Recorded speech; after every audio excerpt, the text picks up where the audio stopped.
a balance between collecting positions and organizing them meticulously and just committing everything to memory so I don't need to depend on my computer. So I'm trying to balance it out. That's what I'm trying to say.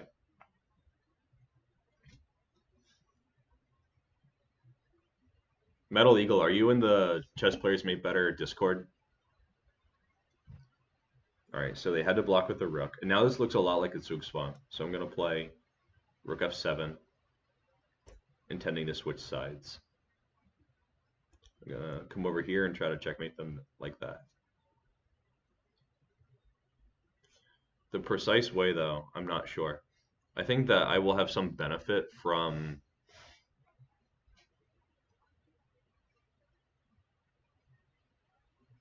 being able to check the king. Because the king's on dark, and when I play like rook a7, they have to play rook c2 in order to play rook c8. But when I play rook a7 and they play rook c2,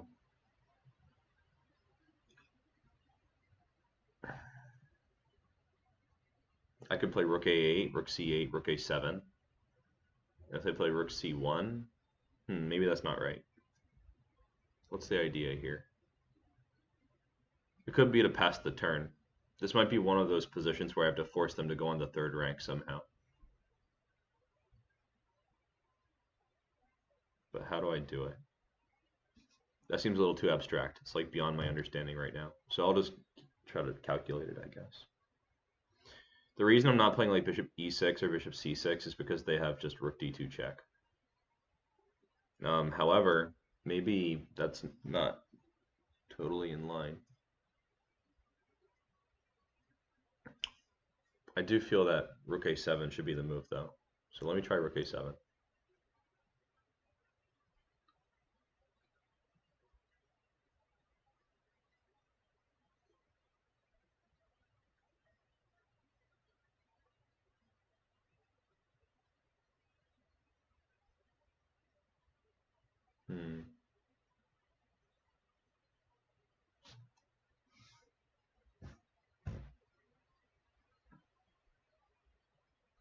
I wonder if it's like rook d7.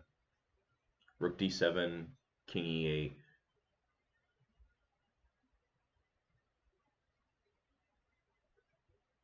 And then something like rook h7.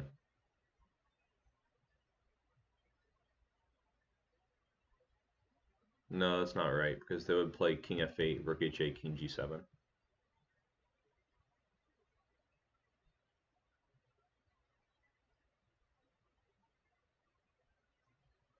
Well, their rook's in its most flexible position here. So if there's some way I could make it less flexible, that might help.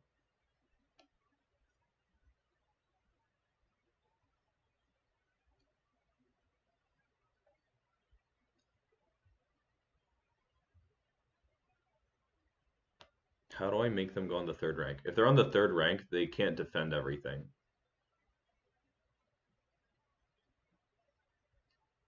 I think it's like rook a8, rook c8, and then rook a2.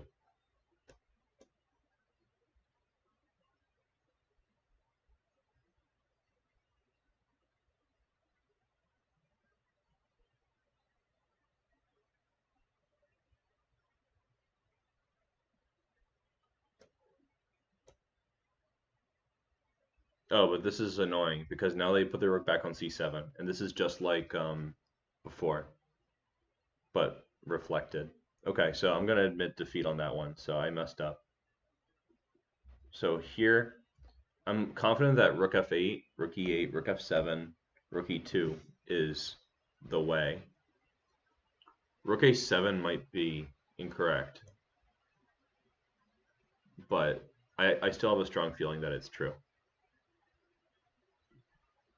I just might need to do some kind of waiting move. Because with the rook on c2, it has to stay there because any king move is mate. I have a new idea, Tom. So let me just try that first, and then you can give some input. I was thinking something like rook a1. What do you think?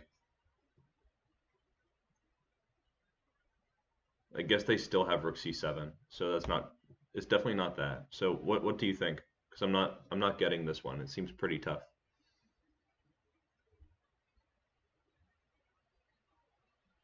Maybe it's rook a3.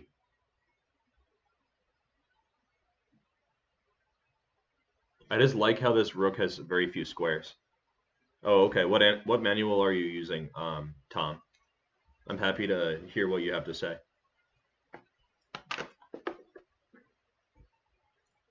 Yeah, let's go over it for sure. I was thinking that this rook can't go on c8 because that's a Zugzwang position, c7 because it's hanging, same with c6, c5, c4, those are all hanging, and I want this rook to go to c3. So I was thinking rook a1, but then they play rook c7.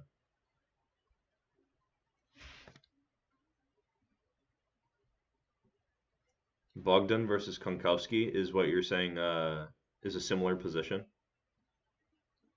Is it identical?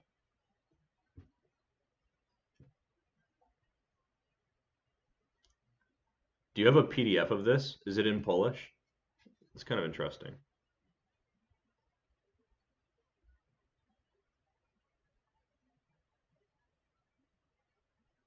Identical position.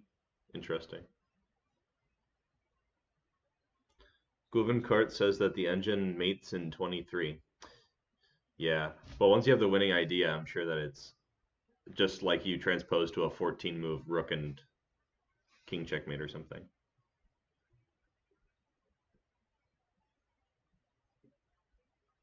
But welcome to the chat, Guvenkart. Thanks for the input.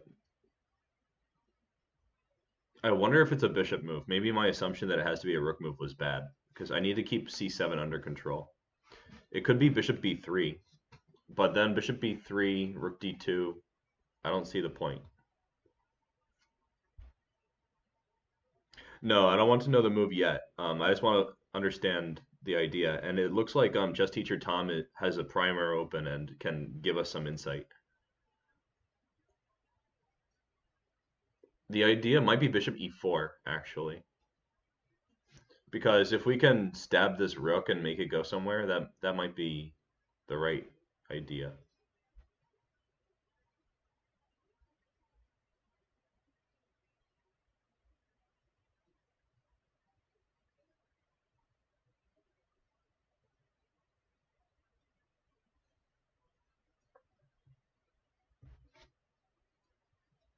It could also be like switching sides, because then they have to go on e2, but I feel like that's symmetrical. It's probably the same concept.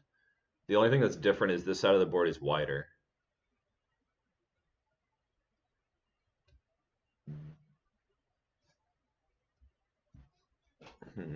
It could be like rook h7, rook e2, rook g7, something like that. But I kind of doubt it. Oh wait, the reason that might be good is that the rook might be lacking squares when it falls back in one of these sides. Sometimes you have to just trap the rook against its king on the back rank.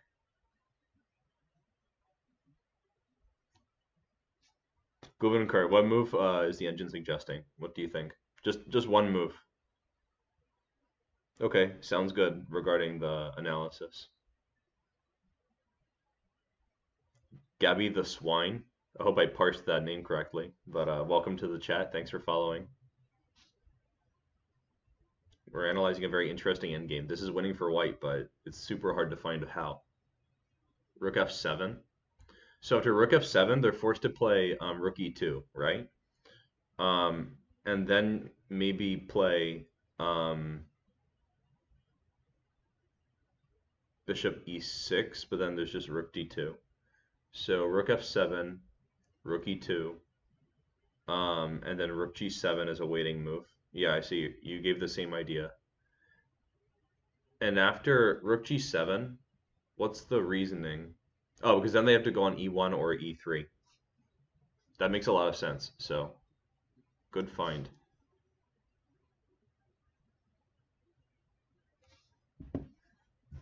I think this should be winning.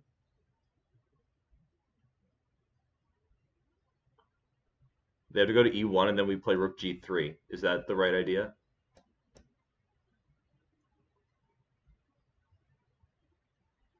Rook g3 looks like Zugzwang. Or maybe rook g2. Rook g2, and then rook g7. So here you're saying rook back to b7. No, that makes sense, because before the rook was ideal defending on the second rank. But now if we play rook b7, they have to play rook c1, and then we can play, I think, rook b2. And after rook b2, they have to play rook c3. And after rook c3, we will play rook f2, and they can't play rook f3 because the bishop's guarding. So this makes perfect sense. Rook b7, rook c1. I'm going to play next rook b2, so I'm going to pre-move that. Yeah, we have to Zugzwang them out of it, right? I alluded to this earlier, but I didn't really understand until I had to try it, so.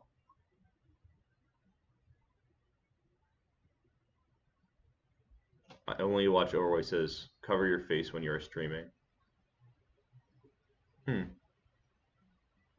Maybe he's caught on to the fact that I haven't showered today or anything. Or maybe it's because I'm not overweight, because he says I only watch overweight. I think I messed it up again.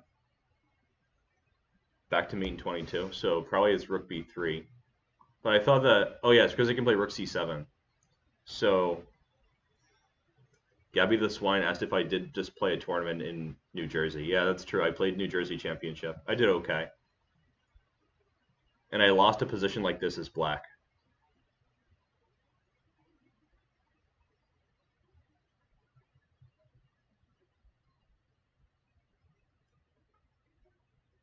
Yeah, I think this person, they might not know what's going on in this chat.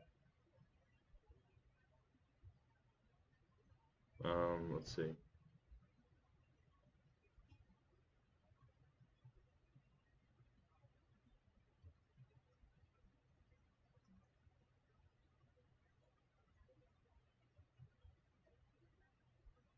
I'll just take care of that real quick, you guys. Block.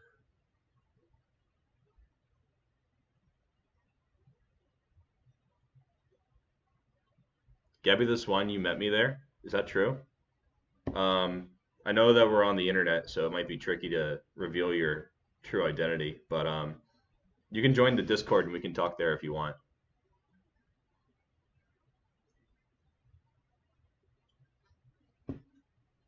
All right, so rook c1. And I was thinking rook b2 until I got distracted by this strange person in the chat. I thought they would play rook c3, but they have rook c7. So how do we... Oh, we play first maybe this? No, that doesn't make sense. I don't think so. But here, after rook b2, can't they just play rook c7?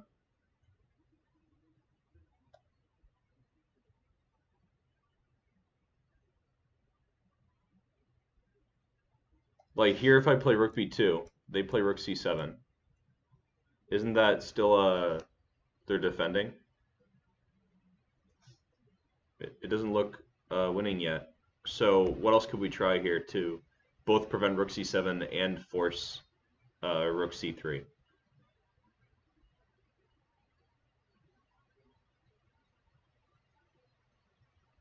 I'm not seeing it yet, like the full details. It seems so close. Because if they couldn't play rook c7 for some reason, then they would have to play rook c3. Guvenkurt says bishop b3. So if we play bishop b3, they can't play rook c2.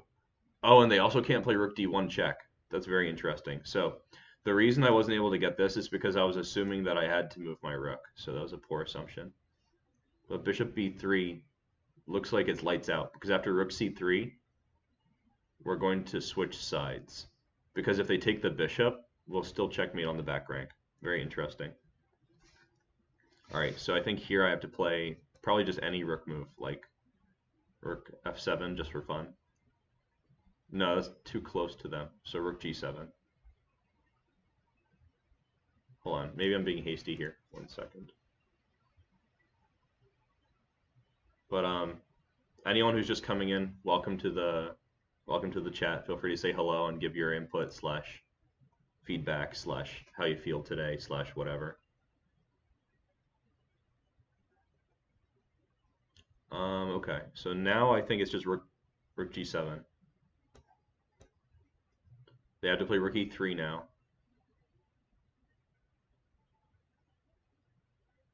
And then bishop to e6 maybe. I think rook e3, bishop e6, rook d3, bishop d5, rook e3, and then rook a7 should do the trick, something like that. All right, they're gonna check me. They have to, so I'm gonna pre-move bishop d5. Dangerous against humans, easy against computers, because you can count on the computer to make the best move. All right, so now they play rook e3, and then we're gonna play, I think, just rook a7, because they would be forced to play rook c3, and then, hold on,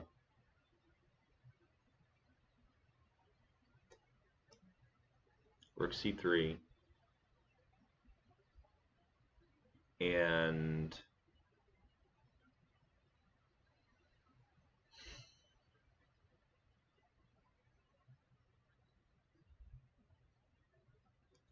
here after rook c3, if we play rook d7, king c8,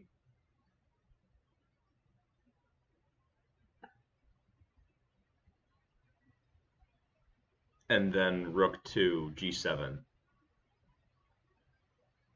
That should be winning, I think.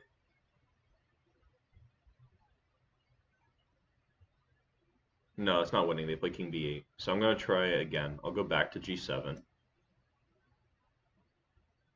They have to play rook e3 again. Yeah, we can analyze it from the start, but I want to work through this first. After rook e3, it might be different. Just Teacher Tom is going to show the way. Hold on, let me see if I can finish them off here. Because rook d7 in this position should win, right? Because they can't play rook f3. That's the main idea. So after king e8, we will play rook g7, because if they play king f8, rook g8 is still mate. So probably I can pre-move the mate here. Actually, no, because they could play rook f3. Oh, but king d8 is still holding on.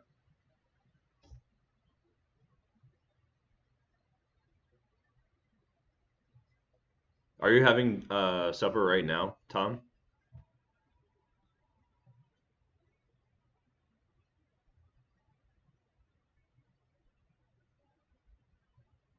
Okay, sure. I'll keep looking at this for a few minutes, and when you're back and ready, we'll go over it.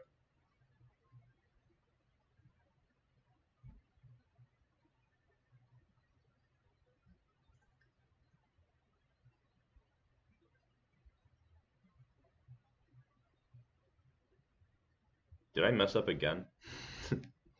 This is a little bit pesky. I thought for sure I had them, but king d8. It's a little counterintuitive to play.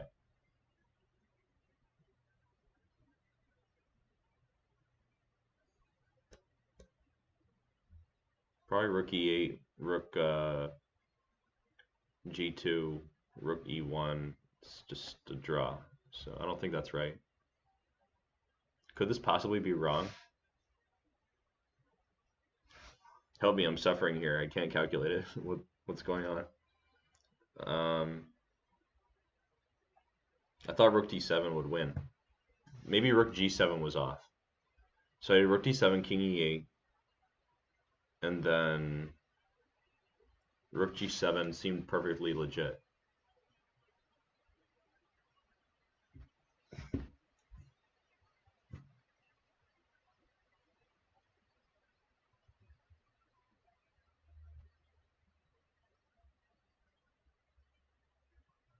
I wonder if it's something where yeah, rook a7 was what I was thinking. I was imagining that maybe it's something like rook a7 threatening mate, so they have to play king f8, but then we come back and play rook f7. check, because after king g8 we play rook f3. So they'd have to play king e8 again. And then we play some kind of awesome move. All right, I'm going to try it just to see. Because they have to play king f8, and then rook f7 is amazing. Govinkart's suggesting rook f4 after king e8. That's an interesting move. What's the idea? After king e8, rook f4, we're going to play rook b4, I guess. But then they could still play rook c3. So why is that winning? Rook f4.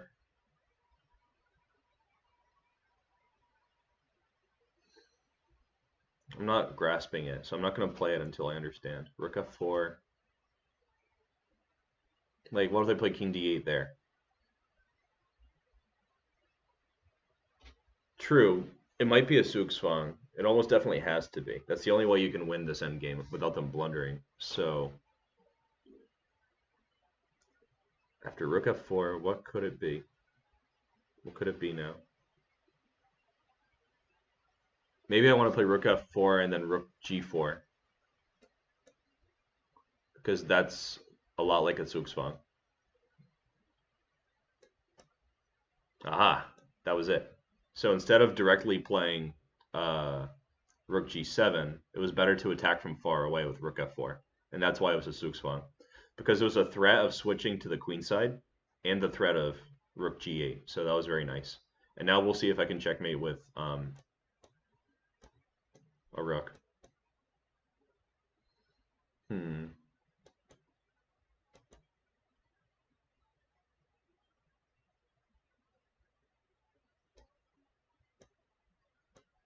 Oh man, I'm like getting triggered now that I finally got it. Losing my mind here. Alright, that was stupid. Let's do this the easy way, shall we?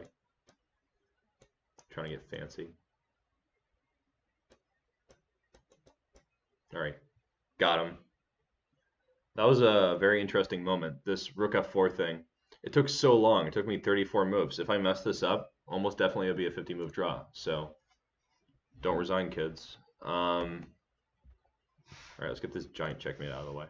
So the first thing we did in this initial position, this kind of smells like Zugzwang because the king and the rook are so close together. Usually that's a bad sign. Like if you can force the king and the rook on the same line, it's really rough. CJ the Viking says he's going to watch the St. Louis chess. All right, take care. Thanks for dropping in. Feel free to join us again next time. I have the YouTube stuff too if you want to just catch the highlights. Anyway, so rook f8 is the way to force them into the worst configuration. Rook f7 is the most active place for the rook, so all this part makes sense. But this whole process of switching sides over and over again, it's because the rook is the best at defending on the second rank out of the path of the bishop. The bishop's controlling a bunch of key squares. a2, b3, c4, excuse me, e4, f3, g2. These squares are important. I guess h1 also, but anyway. Those are all kind of landmines that the rook can't step on. So we want to repeatedly threaten mate so they can only stand on a very narrow set of squares. After rook a7, they have to play rook c2 in order to defend. This is the only move. After rook f7, they have to play rook e2, the only move that defends. And then rook g7, we're threatening mate again. So if they move their king, they're going to get mated. If they play, so they have to stay on the e file. So that's the idea. They can only go on e3 or e1. e1 is better because you have the option of going to c1. If you went to e3, I mean, you also have the option of going to f1. If you went to e3, you would be lacking the ability to defend against rook g8 with rook f3. So you have to play rook e1. Basically, the closer you get to the bishop, the more constrained you are. So we switch sides again. And this is the first subtle point that I didn't get. It was bishop b3, which covers two of the squares on the line. You can't go to the square where you are, and all the other ones they're hanging, so they have to play rook c3, only move. So now we've made the rook go on the third rank, the worst place to be. And this clever move, rook g7, threatens mate even if they take the bishop. So that's why this is working. They basically have to switch sides with rook e3. If they played rook d3, it would be useless. We just play bishop to d5. Yeah. So here, bishop e6, threatening mate again. Rook d3, bishop d5. They had to go back to e3 to stop the mate. Now here we switched again. So the first time that we switched and then played bishop b3, it was to make them go from the second rank to the first rank. I'm sorry, no, from the first rank to the third rank. Now this time we want them to be on c3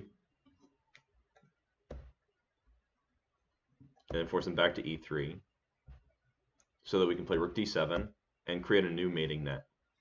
So we've shifted the frontier. Now that the rook's on the third rank, the worst place, we shifted the attack over so that the critical squares are f3 and d3. And since the rook's on the third rank and not the second or the first, it can't go on f3. So that's why here they had to just accept the loss after king f8, rook f7, king e8, and rook f4. So rook f4 was really good because this move both threatens to switch sides and play rook g4, where it attacks the king from far away. So after rook g4, it just gave in because rook f3 will play bishop takes f3, and that's a simple win. And if they play king f8, that's still mate. And in this position, yeah, there's basically nothing else to analyze. So that was very nice.